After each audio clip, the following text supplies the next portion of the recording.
ओम श्री विष्णुवे नमः। जय श्री राधे कृष्ण मित्रों। भगवान श्री लक्ष्मी नारायण जी की कृपा आप पर और आपके परिवार पर सदा सर्वदा बनी रहे। आप सभी को निर्जला एकादशी व्रत की ढेर सारी शुभकामनाएं। हिंदू धर्म में निर्जला एकादशी के व्रत को सबसे बड़ा माना जाता है। शास्त्र अनुसार निर्जला एकादशी का व्रत करने और इसकी व्रत कथा को सुनने से मनुष्य के सभी पाप कट जाते हैं और सभी मनोकामनाओं की पूर्ति होती है। आज के इस वीडियो में हम आपको निर्जला एकादशी की एक नहीं दो पौराणिक कथाएं सुनाएंगे। तो आइए भगवान के चरणों का ध्यान करते हुए निर्जला एकादशी की व्रत कथा को सुनते हैं। वर्ष 2023 में निर्जला एकादशी का व्रत 31 मई दिन बुधवार को रखा जाएगा। आज के इस वीडियो में हम आपको निर्जला एकादशी व्रत की पौराणिक कथा को सुनाएंगे और साथ ही साथ संपूर्ण पूजा विधि बताएंगे और निर्जला एकादशी व्रत की महिमा क्या है ये भी बताएंगे।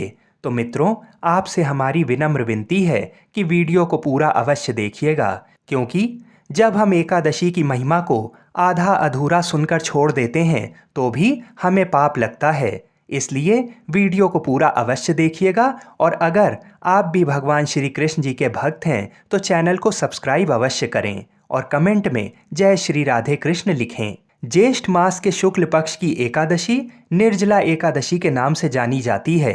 अन्य महीनों की एकादशी को फलाहार किया जाता है, परंतु जैसा कि इस एकादशी के नाम से स्पष्ट है, इसमें फल तो क्या जल भी ग्रहण नहीं किया जाता है।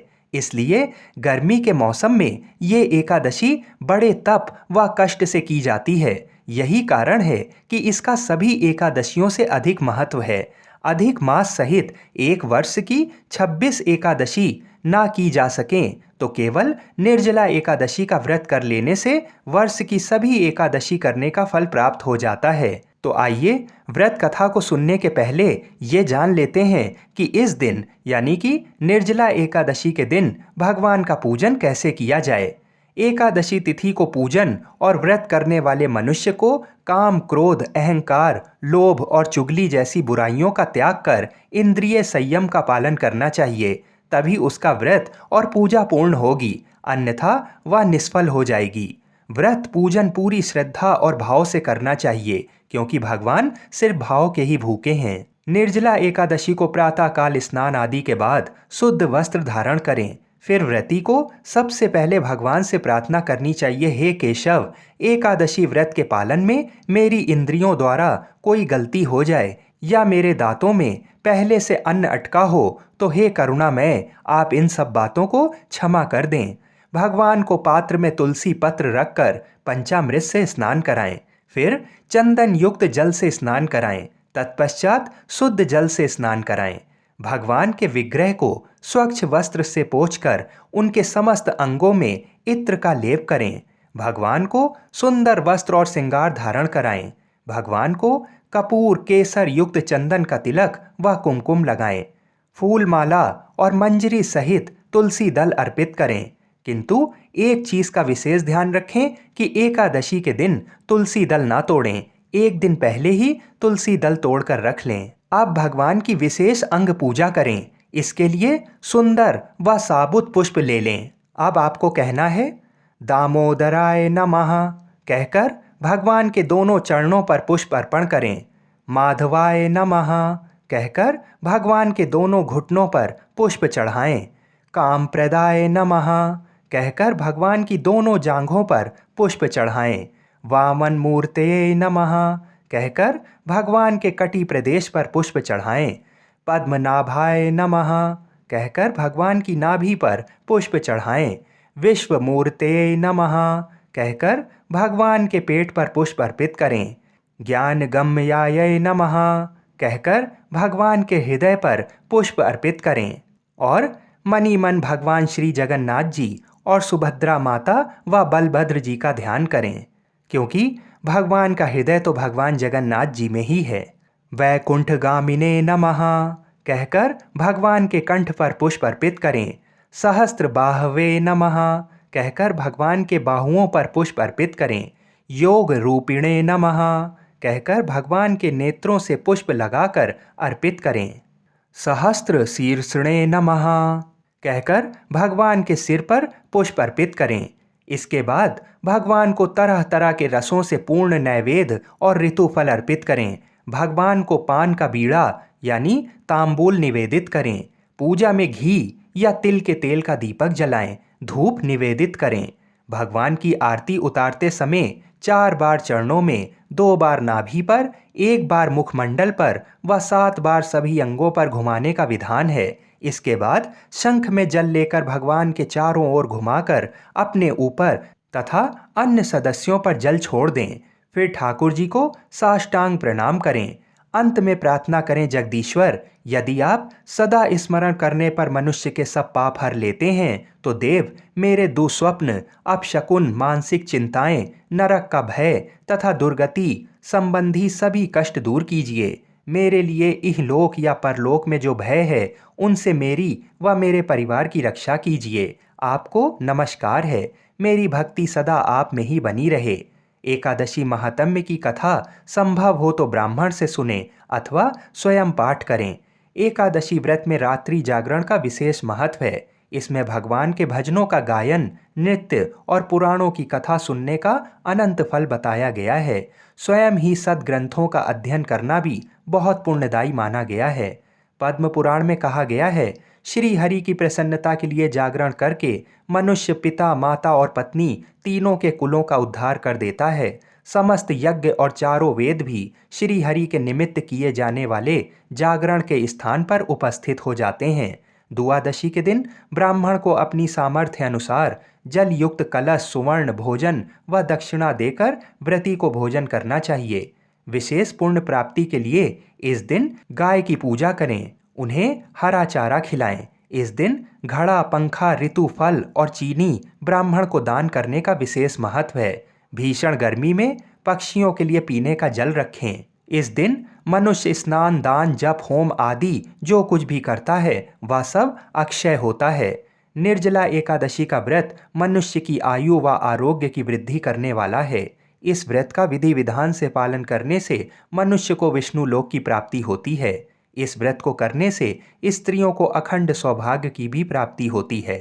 मनुष्य पापों से मुक्त होकर ऐश्वर्यवान हो जाता है।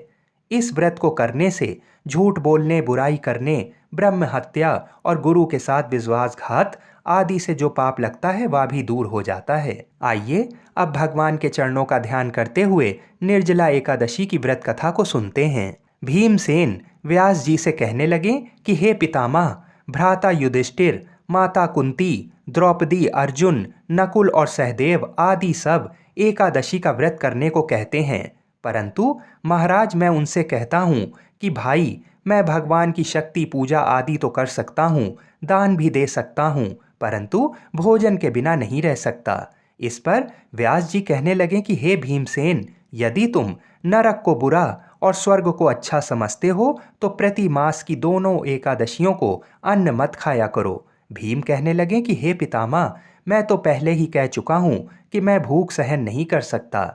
यदि वर्ष भर में कोई एक ही व्रत हो तो वह मैं रख सकता हूँ, क्योंकि मेरे पेट में वृक्क नाम वाली अग्नि है, सो मैं भोजन किए बिना नहीं रह सकता। भोजन करने से वह शांत रहती है। इसलिए पूरा उपवास तो क्या, एक समय भी बिना भोजन किए रहना कठिन है। अतः आप मुझे कोई ऐसा व्रत बताइए जो वर्ष में केवल एक बार ही करना पड़े और मुझे स्वर्ग की प्राप्ति हो जाए। श्री व्यास जी कहने लगे, हे पुत्र, बड़े बड़े ऋषियों ने बहुत शास्त्र आदि बनाए हैं जिनसे बिना धन के थोड़े परिश्रम से ही स्वर्ग की प्राप्ति हो सकती है। इसी प्रकार शास्त्रों में दोनों पक्षों की एकादशी का व्रत मुक्ति के लिए रखा जाता है। व्यास जी के वचन सुनकर भीमसेन नरक में जाने के नाम से भयभीत हो गए और काँप कर कहने लगे, अब क्या करूं? मास में 2 व्रत तो मैं नहीं कर सकता। हाँ, वर्ष में एक व्रत करने का प्रयत्न अवश्य कर सकता हूँ। अतः वर्ष में एक दिन व्रत करने से यदि मेरी मुक्ति हो जाए तो ऐसा कोई व्रत बताइए। ये सुनकर व्यास जी कहने लगे कि वृषभ और मिथुन की संक्रांति के बीच ज्येष्ठ मास के शुक्ल पक्ष की जो एकादशी आती है उसका नाम निर्जला है। तुम उस एकादशी का व्रत करो। इस एकादशी के व्रत में स्नान और आचमन के सिवा जल वर्जित है। आचमन में 6 मासे से अधिक जल नहीं होना चाहिए। अन्यथा वह मदपान के सादृश्य हो जाता है। इस दिन भोजन नहीं करना चाहिए, क्योंकि भोजन करने से व्रत नष्ट हो जाता है। यदि एकादशी को सूर्योदय से लेकर द्वादशी के सूर्योदय तक जल ग्रहण ना करें तो उसे सारी एकादशियों के व्रत का फल प्राप्त होता है। द्वादशी को सूर्योदय से पहले उठकर स्नान आदि करके ब्राह्मणों को दान आदि देना चाहिए। इसके पश्चात भूखे और सत्पात्र ब्राह्मण को भोजन कराकर फिर आप भोजन कर लेना चाहिए। इसका फल पूरे 1 वर्ष की संपूर्ण एकादशियों के बराबर होता है। व्यास जी कहने लगे, हे भीमसेन, ये मुझको स्वयं भगवान ने बताया है। इस एकादशी का पुण्य समस्त तीर्थों और दानों से अधिक है। केवल एक दिन मनुष्य निर्जल रहने से पापों से मुक्त हो जाता है। जो मनुष्य निर्जला एकादशी का व्रत करते हैं उनकी मृत्यु के समय यमदूत आकर नहीं घेरते, वरन भगवान के पार्षद उसे पुष्पक विमान में बैठाकर स्वर्ग को ले जाते हैं। अतः संसार में सबसे श्रेष्ठ निर्जला एकादशी का व्रत है। इसलिए यत्न के साथ इस व्रत को करना चाहिए। इस दिन ओम नमो भगवते वासुदेवाय मंत्र का उच्चारण करना चाहिए और गौ का दान करना चाहिए। इस एकादशी को भीमसेनी या पांडव एकादशी भी कहते हैं।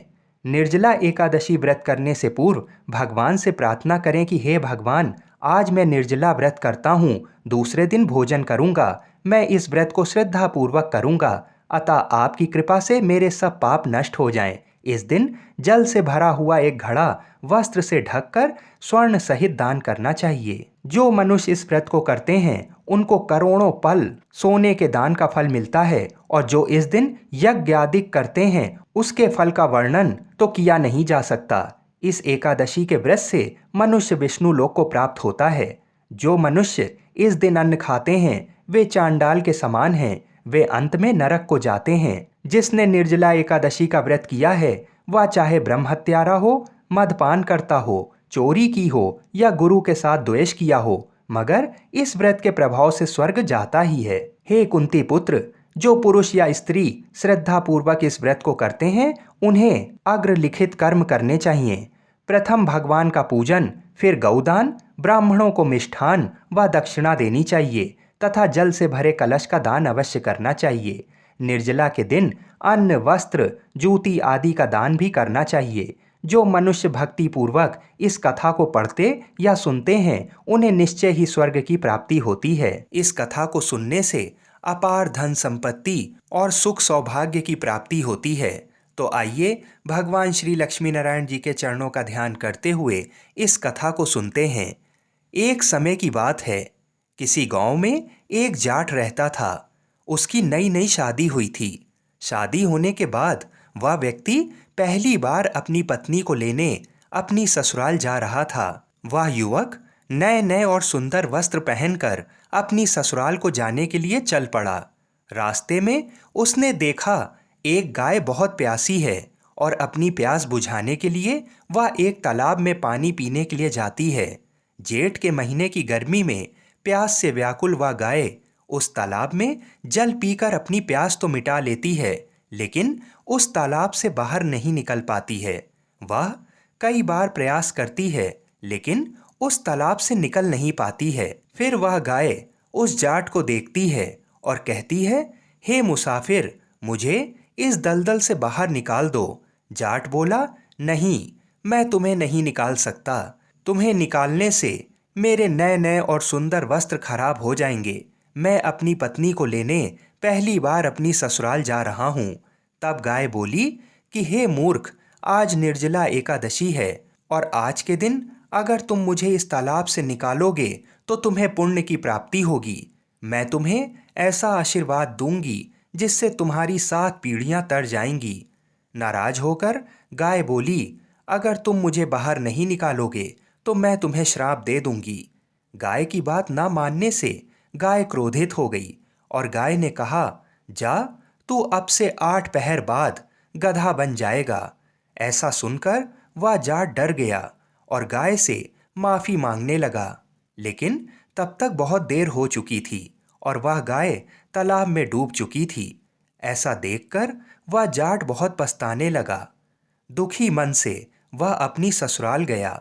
ससुराल में उसे देखकर सब बहुत प्रसन्न हुए, किंतु जाट जैसे ही वहां पहुंचा वह अपनी पत्नी को लेकर तुरंत जाने की जिद करने लगा।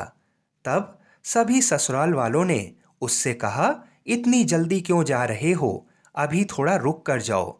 तब जाट ने गाय के श्राप वाली बात उन सभी से बता दी और अपनी पत्नी को लेकर तुरंत ही वहां से चल दिया और अपने घर पहुंच गया। जैसे ही 8 पहर व्यतीत हुए, वह जाट गधा बन गया। ये देखकर उसकी पत्नी बहुत दुखी हुई और कई दिन इसी प्रकार व्यतीत हो गए। फिर घर में अन्न धन की कमी होने लगी। तब वह गधा अपनी पत्नी से बोला कि तुम मुझे साथ में ले चलकर मजदूरी करने चलो। उसकी पत्नी और गधा दोनों राजा के यहाँ पहुँचते हैं। वहाँ पर कुएं की खुदाई का काम चल रहा होता है। राजा उसे अपने यहाँ काम पर रख लेता है। फिर उसकी पत्नी अपने सिर पर मिट्टी से भरी हुई डलिया रखकर काम करने लगती है। ये देखकर वहां काम कर रहे अन्य मजदूर उस स्त्री से कहते हैं कि बहन, जब तुम्हारे पास गधा है तो तुम मिट्टी अपने सर पर लाद कर क्यों ढो रही हो। वह उनसे कुछ नहीं कहती है। ये सब दृश्य दूर से राजा भी देख रहा होता है। फिर एक दिन राजा उस स्त्री से पूछता है कि तुम इस गधे से काम क्यों नहीं लेती हो। तब वह स्त्री कहती है कि हे महाराज, ये गधा नहीं है, ये मेरे पति हैं। एक गाय के श्राप के कारण ये गधा बन गए हैं। फिर उस स्त्री ने पूरी कहानी राजा को बताई। तब राजा ने उस स्त्री की मदद करने की सोची और अपने राज्य के विद्वान ब्राह्मण को बुलाकर इसका उपाय पूछा। तब उन ब्राह्मण ने राजा से कहा कि महाराज, इसका एक ही उपाय है। अगर कोई मनुष्य अपने जीवन काल में 101 एकादशियों का व्रत रख चुका हो और वह अपने इस पुण्य का फल अगर इस गधे को दे दे तो वह फिर से मनुष्य बन जाएगा। इसके बाद राजा ने अपने सिपाहियों के द्वारा पूरे नगर में ये खबर पहुंचा दी कि जिस किसी ने भी 101 एकादशियों का व्रत रखा हो और अगर वह अपना पुण्य देने को तैयार हो तो वह उस व्यक्ति को अपना आधा राज्य दान कर देंगे। किंतु ऐसा ऐलान करने के बाद भी पूरे राज्य में कोई ऐसा व्यक्ति नहीं मिला। किसी ने 11 तो किसी ने 21 एकादशियों का ही व्रत कर रखा था। यह सुनकर राजा बड़ा चिंतित हुआ। उतनी ही देर में वहां पर एक बूढ़ी स्त्री आती है और वह राजा से कहती है कि महाराज, मैंने पूरी 101 एकादशियों का व्रत कर रखा है। तब राजा खुशी होकर बोला कि हे माता, आप अपनी 101 एकादशियों के व्रत का पुण्य इस गधे को दे दीजिए। मैं आपको अपना आधा राज्य और ढेर सारा धन दूंगा। तब वह बूढ़ी स्त्री कहती है कि मैं इस उम्र में राज्य और धन को लेकर क्या करूंगी। महाराज, मैं इस गधे को केवल 100 एकादशियों के व्रत का ही पुण्य दूंगी और बची हुई एक एकादशी जो निर्जला एकादशी है, उस व्रत का पुण्य मैं स्वयं अपने पास रखूंगी, क्योंकि निर्जला एकादशी के व्रत का पुण्य मुझे मोक्ष दिलाएगा और मैं भगवान श्री हरि विष्णु और माँ लक्ष्मी को प्राप्त कर लूंगी। ऐसा कहकर उस बूढ़ी स्त्री ने 100 एकादशियों के व्रत का फल उस गधे को दे दिया और उस फल के प्रभाव से वह गधा फिर से मनुष्य बन गया। किंतु एक एकादशी का पुण्य न मिलने से उसका पूरा शरीर तो मनुष्य का बन गया, किंतु उसके शरीर से गधे की पूंछ ना हट पाई। आइए अब काशी के पंचांग के अनुसार जान लेते हैं कि निर्जला एकादशी तिथि कब से कब तक है और व्रत को खोलने का क्या समय रहेगा। एकादशी तिथि प्रारंभ होगी 30 मई को दोपहर 1:07 से और एकादशी तिथि समाप्त होगी 31 मई को दोपहर 1:45 पर। एकादशी का व्रत सूर्योदय के अनुसार 31 मई को ही रखा जाएगा। व्रत का पारण यानी व्रत को खोला जाएगा 1 जून को सुबह 5:08 से लेकर सुबह 7:51 के मध्य में। आप सभी को निर्जला एकादशी व्रत की हार्दिक शुभकामनाएं। बोलिए श्री लक्ष्मी नारायण भगवान की जय। बोलिए श्री शंकर पार्वती भगवान की जय। बोलिए श्री गणेश भगवान की जय। बोलिए श्री तुलसी शालिग्राम जी की जय। जय जय श्री राधे। जय श्री राधे कृष्ण।